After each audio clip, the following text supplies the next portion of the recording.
Hantsi Top TV gidan sahihan labarai. Ku danna mana subscribe sannan ku danna mana alamar ƙararrawar sanarwa domin sanar da ku da zarar mun ɗora sababbin shirye-shirye. Assalamu alaikum wa rahmatullahi jama'a, barkanmu da safiya, barkanmu da sake kasancewa da ku a cikin wannan tasha tamu mai albarka wato Hantsi Top TV, wanda Hausawa kan ce leƙa gidan kowa.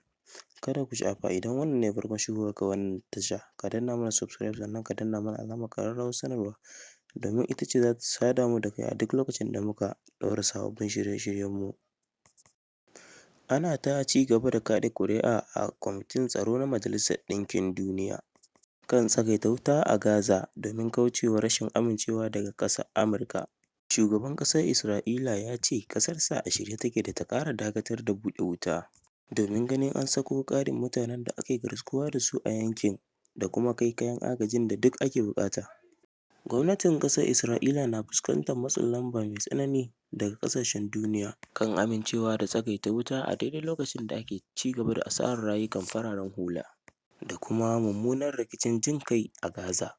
Har a cikin gida ma gwamnatin na ƙara fuskantar matsin lamba kan yarjejeniyar sakin wasu da aka yi garkuwa da su bayan da sojojin Isra'ila suka kashe Isra'ilawa mutum 3 da Hamas ta yi garkuwa da su a bisa kuskure a makon jiya.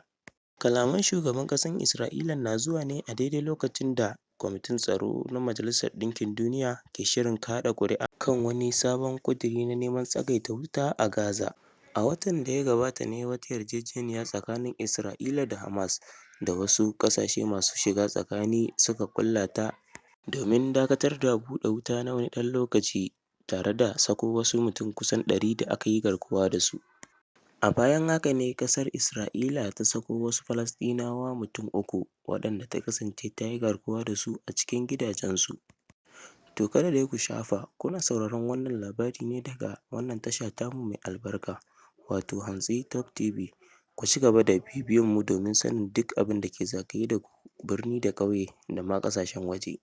Mun gode da ziyartar wannan tasha tamu mai albarka. Idan wannan ne farkon shigowarka, to ka danna mana subscribe kana ka danna alamar ƙararrawar sanarwa domin sanar da kai da zarar mun ɗaura sababbin shirye-shiryenmu.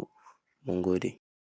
Hantsi Top TV gidan sahihan labarai. Ku danna mana subscribe kana ku danna mana alamar ƙararrawar sanarwa domin sanar da ku da zarar mun ɗaura sababbin shirye-shiryenmu.